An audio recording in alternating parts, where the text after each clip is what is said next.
स्वागत है आपका अपने चैनल पर। आज की बड़ी खबर के साथ एक बार फिर से आपके सामने मौजूद है, जहां पर आपको बताएंगे किसानों के आंदोलन को लेकर क्या कुछ बड़ी खबरें सामने आ रही है और इसी के साथ में किसानों के परेड के दौरान हुई हिंसा को लेकर किसान नेताओं की ओर से क्या कुछ कहा गया है और इसी के साथ में पुलिस की तरफ से क्या कुछ कार्रवाई की गई है। सारी अपडेट आप तक पहुंचाएंगे। इसी के साथ चलेंगे सभी बड़ी खबरों पर। आपको बताएंगे कि इसमें कहां निकला ट्रैक्टर परेड और कितनी सफलता के साथ संपन्न हुआ है। शांतिपूर्ण तरीके से चलेंगे सभी बड़ी खबरों पर। सारी अपडेट एक एक करके आप तक पहुंचाएंगे। लेकिन उससे पहले दोस्तों, अगर आप भी किसान परेड के दौरान की गई हिंसा का विरोध करते हुए शांतिपूर्ण तरीके से कृषि कानून को वापस करने की मांग करने वाले किसानों का समर्थन करते हैं तो इस वीडियो को लाइक करिए, लाल बटन दबाकर चैनल को सब्सक्राइब करिए, घंटी को दबाइए और कमेंट बॉक्स में जय जवान जय किसान जरूर लिखेगा। चलते हैं पहली और बड़ी अपडेट की तरफ, जहां पर आपको बताते चले कि किसानों के आह्वान पर पूरे देश के अंदर जगह जगह ट्रैक्टर परेड निकाले गए और इस दौरान दिल्ली से जुड़ी हुई पल पल की ब्रेकिंग न्यूज अपडेट आई है। आपको बता दें कि दिल्ली के अंदर किसान आंदोलन लगभग सभी रूटों पर शांतिपूर्ण तरीके से चलता रहा, लेकिन कुछ लोगों ने पहले से ही तय किए गए रास्ते को छोड़कर दूसरे रास्ते में चले गए और बैरिकेडिंग तोड़ते हुए दिल्ली में घुस गए, जिस दौरान काफी हिंसा देखने को मिली है। और इस दौरान इस पूरी घटना को लेकर किसान नेताओं की तरफ से भी प्रतिक्रियाएं सामने आई है। आपको बता दें कि किसान नेता राकेश टिकैत ने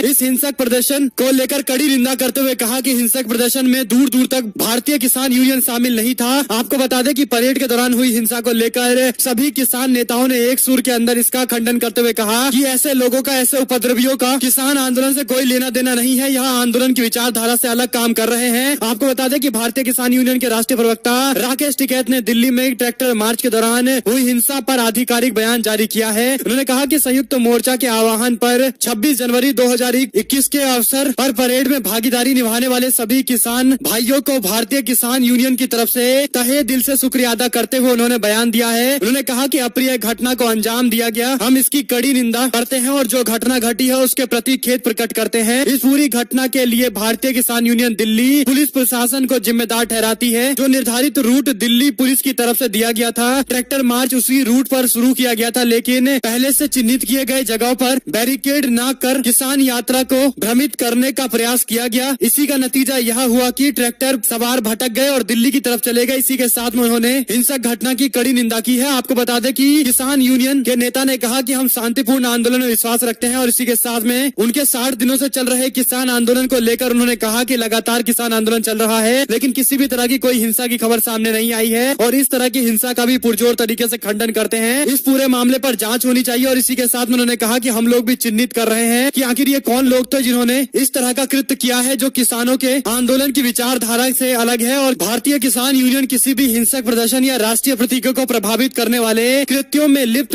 न कभी रही है और न कभी रहेगी। भारतीय किसान यूनियन सभी से अपील करती है कि ऐसा किसी भी प्रकार का कोई कृत्य से दूर रहे। आज की इस किसान परेड के संबंध में संपूर्ण घटना की तस्वीर पर उन्होंने वार्ता करने का ऐलान किया है। आपको बता दें कि किसान नेताओं की तरफ से इस पूरे मामले को लेकर आपस में बातचीत की जाएगी और आगे की रणनीति को लेकर भी तैयारी की जाएगी। और इसी के साथ में संयुक्त किसान मोर्चा की तरफ से पहले ही इस पूरे हिंसा का खंडन किया गया है और इसका विरोध किया गया है। चलते हैं एक और बड़ी अपडेट की तरफ, जहां पर आपको बता दें कि गुरनाम सिंह चढ़ूनी किसान संगठन के नेता ने बयान देते हुए कहा कि किसान संगठन का लाल किले कर जाने का कोई कार्यक्रम नहीं था। दीप सिंधु ने किसानों को भड़काया और आउटर रिंग रोड से लाल किला ले गया। किसान शांतिपूर्ण आंदोलन करते रहेंगे, ये आंदोलन धार्मिक आंदोलन कतई नहीं है, इस तरह से उन्होंने ऐलान कर दिया है। कुल मिलाकर ये बड़ी अपडेट है और ऐसे में इस पूरे आंदोलन को लेकर एक नाम काफी ज्यादा चर्चा में आता हुआ दिखाई दे रहा है, जिसका नाम है दीप सिंधु, जो इससे पहले भी किसान मोर्चा के शुरुआती दिनों में दिखाई दिए थे। और ऐसे में इस पूरे मामले को लेकर जांच ही में सब कुछ निकल कर सामने आएगा। चलते हैं एक और बड़ी अपडेट की तरफ, जहां पर एक और बयान देते हुए राकेश टिकैत ने कहा कि ट्रैक्टर परेड में घुस गए खास दल के लोग, उन्होंने गड़बड़ी की है, उनकी पहचान की जा रही है। आपको बता दें कि राजनीतिक दलों ने आंदोलन में घुसकर इसको बदनाम करने की कोशिश की है, उनकी पहचान कर ली गई है। ये बयान किसान नेता राकेश टिकैत की ओर से सामने आया है। यानी किसान नेताओं का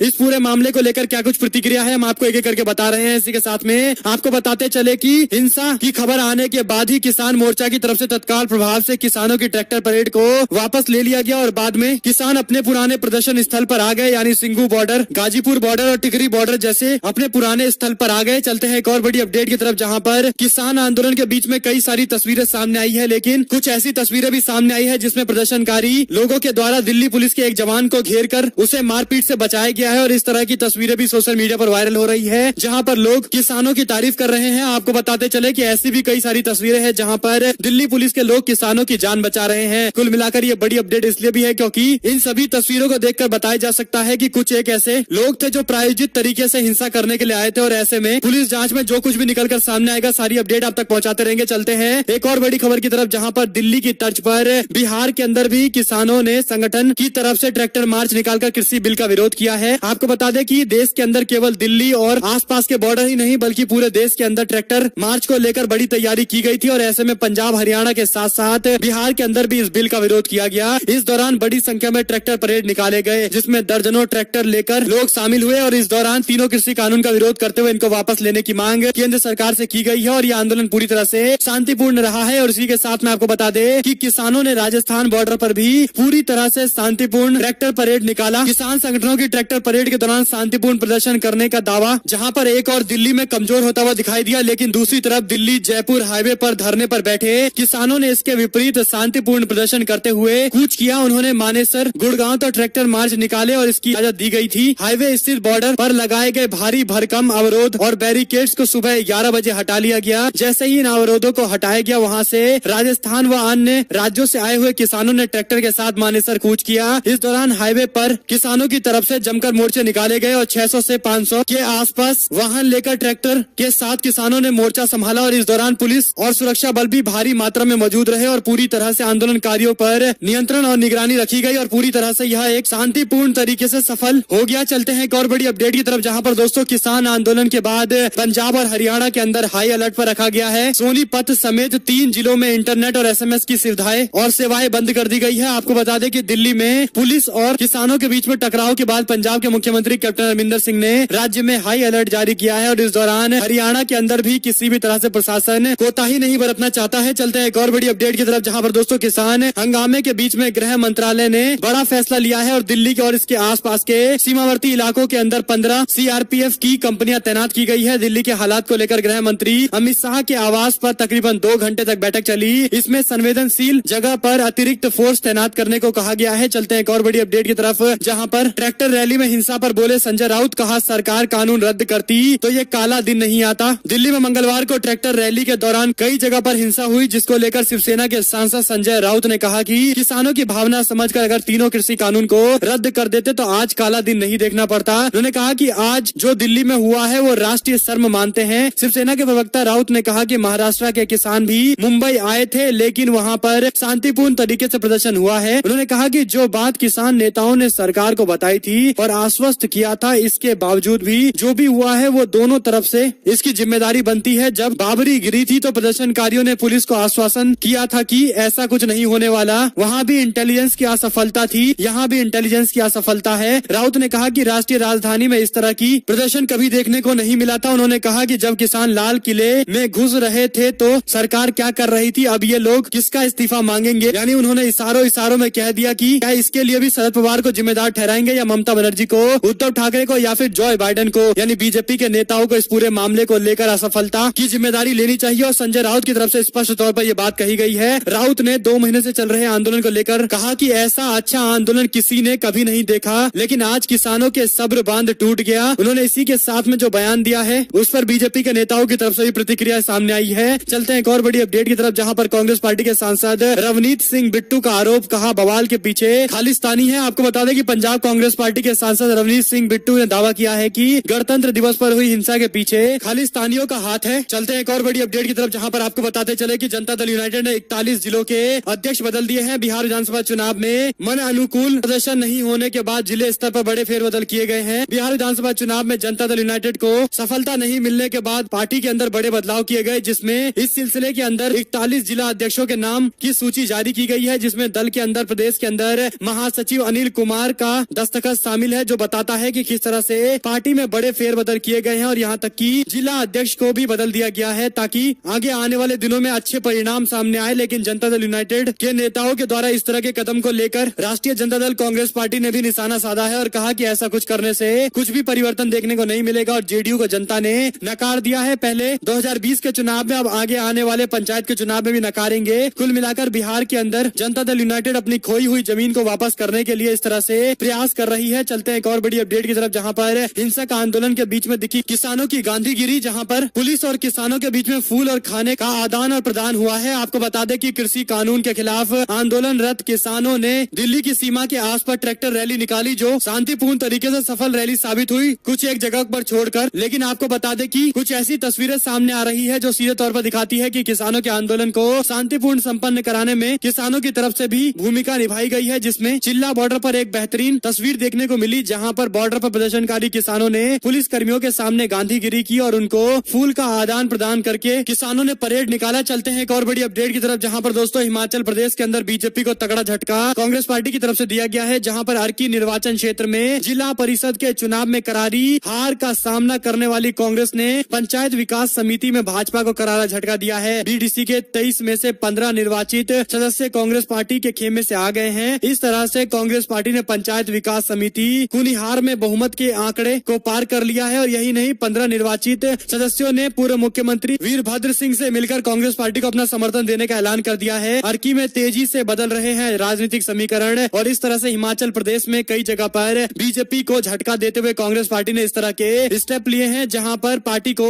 बड़ी सफलता मिलती हुई दिखाई दे रही है। चलते हैं एक और बड़ी अपडेट की तरफ जहां पर अखिलेश यादव का योगी सरकार पर गंभीर आरोप, मुख्यमंत्री की कार्य प्रणाली से नहीं लगता योगी आदित्यनाथ का कोई वास्ता। आपको बता दें समाजवादी पार्टी के अध्यक्ष अखिलेश यादव ने मंगलवार यानी बीते दिन उत्तर प्रदेश के मुख्यमंत्री योगी आदित्यनाथ पर गंभीर आरोप लगाते हुए कहा कि उनकी कार्य प्रणाली देखकर नहीं लगता कि वास्तव में योगी हैं। अखिलेश यादव ने 72वें गणतंत्र दिवस के अवसर पर पैतृक गांव सैफई के अंदर अपने कार्यकर्ताओं को संबोधित करते हुए ये बात कही है। चलते हैं एक और बड़ी अपडेट की तरफ जहां पर आपको बता दें किसानों के परेड के बाद बोले कैप्टन अमरिंदर सिंह, कहा प्रधानमंत्री नरेंद्र मोदी से अपील करते हैं कि जल्द से जल्द किसानों की मांगों को स्वीकार कर ले और इसी के साथ में कैप्टन अमरिंदर सिंह ने भारतीय जनता पार्टी की केंद्र सरकार से अपील कर दी है। चलते हैं एक और बड़ी अपडेट की तरफ जहां पर नवजोत सिंह सिद्धू ने भी किसानों की ट्रैक्टर रैली को लेकर बयान दिया है। नवजोत सिंह सिद्धू ने कहा कि अगर आप इतिहास से सबक नहीं लेंगे तो इतिहास खुद को दोहराता है। आपको बता दें कि उनकी ओर से ट्वीट किया गया है जिसमें नवजोत सिंह सिद्धू कहते हैं कि अगर आप इतिहास से सबक नहीं लेते तो इतिहास खुद को दोहराता है। इतिहास हमें बताता है कि आज तक कोई भी सरकार किसानों के खिलाफ नहीं जीती है। आपको बता दें कि किसानों के आंदोलन को लेकर शरद पवार ने भी केंद्र सरकार को जमकर अपने निशाने पर लेते हुए कहा कि केंद्र सरकार अपनी मनमानी कर रही है, प्रदर्शन कर रहे किसानों की बातें मांगने को तैयार मोदी सरकार दिखाई नहीं देती है। और इसी के साथ में शरद पवार ने कहा कि जब किसान लाल किले में घुस रहे थे तो सरकार क्या कर रही थी, अब ये लोग किसको जिम्मेदार ठहराएंगे। और इसी के साथ में एनसीपी के प्रमुख शरद पवार ने कहा कि अगर सरकार कृषि कानून को लेकर विपक्षी दलों के साथ बातचीत करती और सेलेक्ट कमेटी के अंदर इसे भेजा जाता तो इतना बवाल नहीं होता। उन्होंने कहा कि केंद्र सरकार ने कृषि कानून पर अपनी मनमानी की है। और इसी के साथ में आपको बताते चले कि दिल्ली के अंदर परेड निकाल रहे किसानों से पंजाब के मुख्यमंत्री कैप्टन अमरिंदर सिंह की अपील, कहा दिल्ली को खाली करके सीमाओं पर वापस लौट जाएं किसान। उन्होंने कहा कि मैं सभी असली किसानों से अपील करता हूं कि वो दिल्ली को खाली करके सीमाओं पर लौट जाएं। चलते हैं एक और बड़ी अपडेट की तरफ जहां पर दिल्ली में बवाल को लेकर सोशल मीडिया पर कई सारे वीडियो और तस्वीरें वायरल हो रही है, जिसको लेकर पुलिस ने अपनी तैयारी पूरी कर ली है और सभी गतिविधियों पर नजर रखी जा रही है। चलते हैं एक और बड़ी अपडेट की तरफ जहां पर किसान आंदोलन को लेकर दिल्ली पुलिस का बयान, कहा ट्रैक्टर रैली के दौरान हिंसा में 83 जवान जख्मी हुए हैं। पुलिस ने कहा कि इस मामले में जरूर कार्रवाई की जाएगी और इसी के साथ में कई सारी एफआईआर भी दर्ज की गई है। साथ ही साथ आपको बताते चले कि किसानों के समर्थन में बिहार के अंदर जन अधिकार पार्टी के कार्यकर्ताओं ने ट्रैक्टर मार्च निकाला है। वहीं पर किसान संगठनों ने सभी प्रदर्शन कर रहे अपने किसानों से कहा है कि अगर वह दिल्ली के अंदर घुस गए हैं तो वापस से अपने पुराने प्रदर्शन स्थान पर आ जाए। और इसी के साथ में किसान संगठन की तरफ से ये भी आरोप लगाया गया है कि उपद्रवी साजिश के तहत किसान आंदोलन को बदनाम कर रहे हैं और इसी कड़ी में कुंडली बॉर्डर पर वापस किसानों को बुलाया जा रहा है। चलते हैं एक और बड़ी अपडेट की तरफ जहां पर संयुक्त किसान मोर्चा के द्वारा भी इस पूरे मामले को लेकर निंदा की गई है। असामाजिक तत्वों ने आंदोलन तोड़ने की कोशिश की है, इन सभी का पता लगाया जा रहा है। इसी के साथ में आपको बता दें आम आदमी पार्टी ने भी हिंसा का विरोध किया है और इसी के साथ में मोदी सरकार से मांग की है कि वो तीनों कृषि कानून को वापस ले और किसानों का जो प्रदर्शन 62 दिनों से लगातार चल रहा है उस पूरे आंदोलन की मांगों को मानकर मोदी सरकार को किसानों को प्रदर्शन खत्म करके अपने स्थान पर लौटने की तैयारी करवानी चाहिए। चलते हैं एक और बड़ी अपडेट की तरफ जहां पर दोस्तों किसान आंदोलन को लेकर कुलदीप सिंह का भी बयान सामने आया है। आपको बता दें कि किसान जत्थेदार को बदनाम करने के लिए किसान आंदोलन में इस तरह की चीजें की गई है। इसको लेकर सेवानिवृत्त ब्रिगेडियर कुलदीप सिंह काहोला ने बयान दिया है। उन्होंने कहा कि मैं समझता हूं कि किसान जत्थेबंदियों को बदनाम करने के लिए लंबे समय से चल रहे आंदोलन में रुकावट डालने के लिए इस तरह का माहौल क्रिएट किया गया है। इंटेलिजेंस एजेंसी बहुत कुछ करवा सकती है और इससे पहले भी ऐसे तत्वों के प्रकाश में आने की बात उन्होंने कही है। उन्होंने कहा कि यह बात दिल्ली में हुए घटनाक्रम पर बोलते हुए सेवानिवृत्त ब्रिगेडियर कुलदीप सिंह काहलो ने कही है। और इसी के साथ में आपको बता दें कि कुलदीप सिंह ने कहा कि आंदोलन बहुत शांतिप्रिय ढंग से चल रहा था, पूरी तरह से कंट्रोल तरीके से चल रहा था। 10-11 मीटिंग के बाद भी ये तय हुआ था कि 26 जनवरी को ट्रैक्टर मार्च निकाला जाएगा। इजाजत नहीं मिली तो किसानों ने रिंग रोड पर पहले निकाला निकालना चाहते थे, लेकिन बाद में जब परमिशन नहीं दी गई तो किसानों ने 26 जनवरी को जत्थाबंदियों के साथ मिलकर कॉमन तौर पर सहमति दिल्ली पुलिस के द्वारा तय किए गए रूट पर चलने की दी थी। लेकिन इनमें से एक मजदूर किसान जत्थेदार ने देर शाम ही रिंग रोड पर जाने की घोषणा कर दी थी।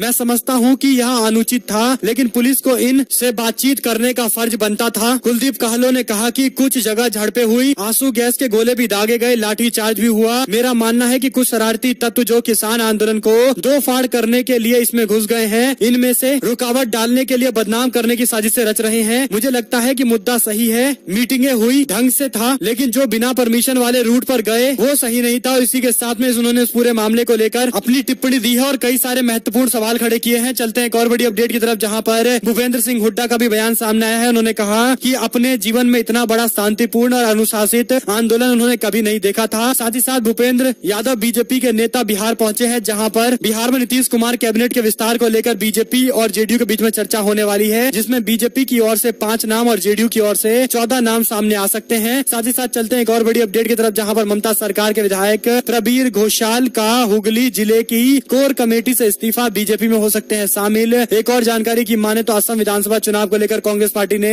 8 समितियों का गठन किया है। कांग्रेस पार्टी इन समितियों के सहारे पार्टी के सभी रणनीति लेने वाली है और इस बीच ये भी माना जा रहा है कि सीट बंटवारे को लेकर भी अंतिम निर्णय इन्हीं कमेटियों के सहारे लिया जाएगा। पार्टी की राज्य इकाई के अध्यक्ष रिपिन बोरा ने प्रदेश चुनाव समिति का प्रमुख नियुक्त किया गया है। पार्टी की ओर से जारी एक बयान में कहा गया कि कांग्रेस अध्यक्ष सोनिया गांधी ने प्रदेश चुनाव समिति, चुनाव प्रबंधन समिति, घोषणा पत्र समिति, समन्वय समिति, अभियान समिति सहारे कई सारे समिति बनाए हैं, जिसके तहत पार्टी को राज्य के अंदर चुनाव के दौरान मजबूती से निर्णय लेने को लेकर तैयारी की जाएगी। और एक और अपडेट की माने तो पश्चिम बंगाल की मुख्यमंत्री ममता बनर्जी ने राजभवन में जाकर चाय पर मुलाकात की है। कार्यक्रम में शामिल हुई है मुख्यमंत्री ममता बनर्जी। इसी के साथ में पश्चिम बंगाल विधानसभा चुनाव को लेकर गठबंधन में 130 सीटें मांग रही है कांग्रेस पार्टी, पर बैठक में अभी सहमति नहीं बन पाई है। लेफ्ट और कांग्रेस पार्टी के नेता आपस में एक दूसरे से मुलाकात कर रहे हैं और ये तय कर रहे हैं कि सीट बंटवारा कैसे होगा, किसको कितनी सीटें मिलेगी। देखना होगा कौन कितनी सीटों पर चुनाव लड़ता है और ऐसा माना जा रहा है कि ज्यादा चांस है कि कांग्रेस पार्टी ज्यादा सीटों पर चुनाव लड़े, कम सीटों पर लेफ्ट की ओर से चुनाव लड़ा जाए। लेकिन एक बात यह भी है कि सीट बंटवारे के बाद मामला फंसेगा मजबूत सीटों का और सीट कैसे बांटे जाए। एक और अपडेट की माने तो बेकाबू किसानों से योगेंद्र यादव ने अपील करते हुए कहा कि आंदोलन की इज्जत आपके हाथ में है, कुछ ऐसा न हो जाए जिससे आंदोलन बदनाम हो जाए। एक और अपडेट की माने तो 8 बसें 17 गाड़ियां तोड़कर किसान ट्रैक्टर परेड हिंसा के बाद 4 पर FIR दर्ज की गई है। इस तरह की जानकारी पुलिस प्रशासन की ओर से दी गई। ये सारी बड़ी अपडेट आज इसकी जानकारी हमने आप तक पहुंचाई है। अगर आपको एक वीडियो अच्छी लगी हो तो इस वीडियो को लाइक करिएगा, लाल बटन दबाइए, चैनल को सब्सक्राइब करिए, घंटी को दबाइए, हमारे साथ लगातार बने रहिए। जुड़े हैं किसी दोस्तों का बहुत बहुत धन्यवाद। आप लोग देख रहे थे आपका चैनल। जय हिंद, जय भारत, वंदे मातरम।